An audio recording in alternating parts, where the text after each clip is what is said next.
Let's face it, we're getting dumber as a society. It's gotten so bad, in fact, that I've had to pull my kids out of school because the education system is abysmal and homeschool them instead. There was a time, maybe during the medieval era, where people were generally less educated, but at least they still had survival skills. Now, we are less educated with no survival skills. Our society today is basically being held together by the inventions of a handful of smart people. As artificial intelligence and tech get smarter, it seems like people are progressively getting dumber. As preppers, one of our biggest fears is that technology someday might fail. Are you ready for when billions of mentally neutered dum-dums start ravaging the wasteland for the last morsels of food?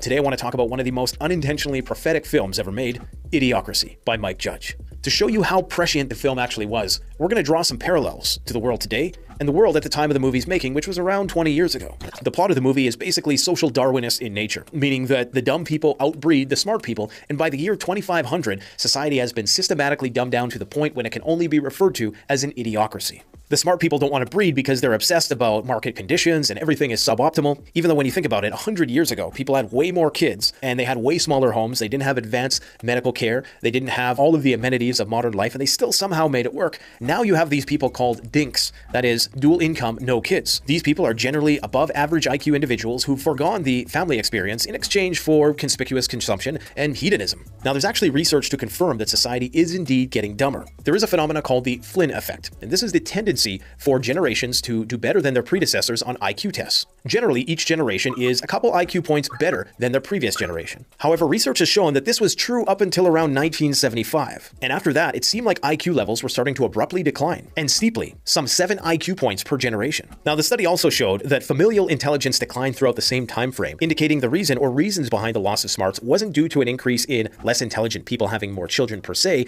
but rather to environmental factors. So while it might not be confirmed that less intelligent people are outbreeding the smart ones, nonetheless, our culture or some component therein is systematically dumbing people down. The rich, high IQ husband dies masturbating, presumably trying to conceive for in vitro fertilization. Talk about irony. There's a scene where the military loses funding and they bulldoze the military research facility and they replace it with a Fuddruckers that will later be known as This is a great metaphor for anti-science and anti-intellectualism, in that you've basically replaced a cutting-edge life extension project with a fast food restaurant which will most certainly lower your life expectancy. Now, during the montage that depicts how the world's IQ declined over 500 years, they talk about how all the best scientific minds were preoccupied with these frivolous pursuits. There's certainly a lot of parallels here with things like Ozempic and Botox, and even this whole obsession with going to Mars for no apparent reason other than we should probably go there because we might go extinct here on Earth, even though Mars is a cold, desolate, uninhabitable wasteland. There's a part where one of the main characters named Frito, possibly named after the chip, I don't know, is watching TV, and 60% of the television real estate is all ads, which is something I think we can all relate to nowadays. Even his chair appears to have some sort of cooling fans in them, and he's got a toilet on the chair. We all heard of those people who wear diapers when they play video games so they don't have to leave their spot. And he appears to be eating some sort of buttery sludge, which I think is not too far from the truth also. Now, the All My Balls being the most popular show in the world, I mean, where do we even begin? There is so much content online, which is just shameless people becoming insanely popular for the most outlandish, degenerate content. Things that are just purely there for shock value that serve no purpose whatsoever. And I liken a lot of this to short content and reels. Things like sludge content, where you have half the screen, something that's just there to distract you while they have another person talking at the top. Our attention span has become so short that our knowledge set has become all breadth and no depth, because you can't get deep in a 15-second short video. So people get this really broad, cursory understanding of the world without any deep insights whatsoever. In the year 2500, language becomes some sort of hybrid of hillbilly, valley girl, inner city slang, and made-up neologisms. For those of you who have children,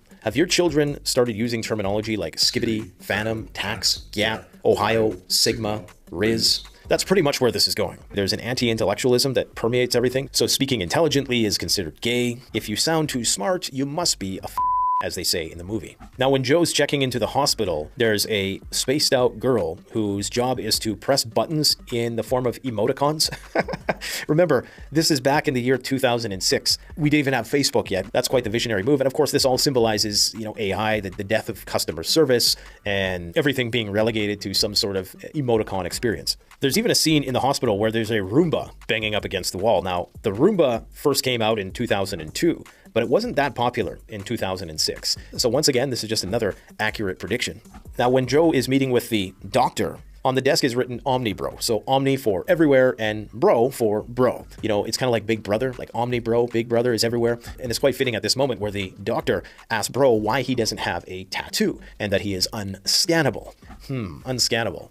What could we possibly relate this to that's happened in the last 5 years? Anyways, in the future, everybody's forced to be on grid. You have to be scanned. So the fact that this scene where Joe is first deemed unscannable happens in a hospital setting, I mean, that's an uncanny parallel to what happened in the last 5 years in Western society with the vaccine mandates. There's a scene in the movie where they say the #1 film, which won an Oscar that year, was the movie Ass. And all it was a picture of an ass on the screen for 2 hours straight. I wonder if there's any precedent to that in the modern world. The part where the woman gets gassed at the Carl's Jr. machine after she puts up a fight because they didn't give her french fries. Obviously, this relates to using psychopharmaceutical drugs to pacify and make the population more compliant. When Joe is being tried in the kangaroo courtroom, which has become basically an over-the-top entertainment production, you'll notice that there's a bunch of people with cameras on their heads, and this is before smartphones, obviously. This courtroom has become this Hollywood production. And if you look at things like Judge Judy and Judge Joe Brown, and even some of the more high-profile cases that have come and gone over the years, I would say that this prediction was also right on the money. Now, when Rita is getting money from that guy for the promise of sex later, that's basically OnlyFans in a nutshell. And simp culture in general, you're basically just leading people on to make money. So on the money in the film, there's a $10 million bill, of course, symbolizing crazy inflation. And on the bill is written Holland ass getting paid 10 extra large. That's what I'm talking about. When we look at things like Trump coin and all the cryptocurrencies, and obviously the fact that the dollar is being depreciated at an insane speed, this certainly isn't too far off the mark. The scene where Joe is forced to get the tattoo basically at gunpoint, of course, lots of parallels with vaccine passports and COVID, all the rest. We don't need to go there again. The scene where Joe is taking the IQ test, I think there are some parallels here with the lower standards for various educational institutions in terms of what the minimum requirements are for entry. Frito really likes watching the Masturbation Network. Remember, this is in 2006 now. So while internet pornography at the time was already kind of taking root, it wasn't nearly as widespread and pervasive as it is today. They use the term baitin'. In our world, of course, we call it fapping. So this movie predicted the term fapping, only they called it baiting, right? Another odd similarity with reality there. The movie even predicted mukbang. There's a scene where Frito is watching the Masturbation Network, and one of the shows is people cutting food with their feet. There's about 3 or 4 intersecting fetishes being predicted there all at once. When Joe and Frito are driving down the road and Joe's tattoo gets scanned, and then the car automatically stops and says that they're harboring a fugitive and that the battery has been shut down, I mean, that is something that 100% is going to happen with Teslas and full self-driving, and the fact that the car is connected to the internet 24/7 regardless of where you are, and that it can be automatically shut down by Tesla whenever they decide to. Yeah. When the cops totally destroy Frito's empty car and Frito is watching with excitement, in fact, cheering them on, this reminds me of the streamers who are doing that destruction content, or people who feel the need to vlog about every single bad thing that happens to them. There was that one video of that guy who gets in an accident while he's recording and he's excited because he was live streaming it as it happened, despite the fact that he just had his car destroyed. We've become a culture so obsessed with getting views that we'll literally do, say, and destroy anything in order to get them. Ah, yes, the Costco Metropolis, where you can basically get everything and anything, including a Starbucks handjob. This one rivals reality as well, because now they're even building apartments on top of Costco's in order to get an alternate source of revenue. So we're probably not too far from this becoming a reality as well. Now, the part where Joe is introduced to the president's cabinet and all of the secretaries of state are sponsored by corporations, I think we can all relate to that. Of course, the Biden administration and their connection with Pfizer and all of these other vaccine manufacturers, Donald Trump working out of McDonald's for a photo op, the Secretary of Education, who now is Linda McMahon. What did Linda McMahon do before she was the Secretary of Education again? This is gonna hurt me a lot worse than it hurts you. Get her! Oh yeah. Now when President Camacho comes out and he's talking about how bad everything is, but he has this one guy that's gonna fix everything, this genius, does that not sound like the Elon Musk situation in a nutshell to you? So President Camacho makes Joe the Secretary of the Interior, despite Joe not even knowing what that is. Camacho basically tells him that if he stops being such a pussy, he'll give him a full presidential pardon. Speaking of presidential pardons, you have both Trump and Biden now arguably abusing this ability for the president to pardon somebody.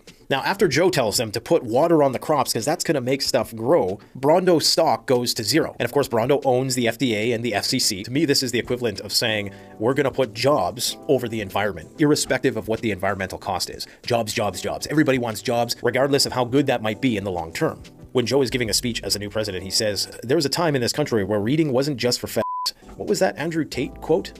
I'm too smart to read. I'm not gonna sit there and go, smart people read. No, I can't just sit there, oh, and the pirate on the boat. Like, just for people with slow brains. Anyways, guys, I just thought that we needed a little break from the prepping stuff to see how absurd our world had become. I would encourage you to go check out the film if you haven't watched it yet. I don't think you can really call it a film. It's more of a documentary. Thanks for watching. Don't forget to like, comment, subscribe. Canadian Prepper out.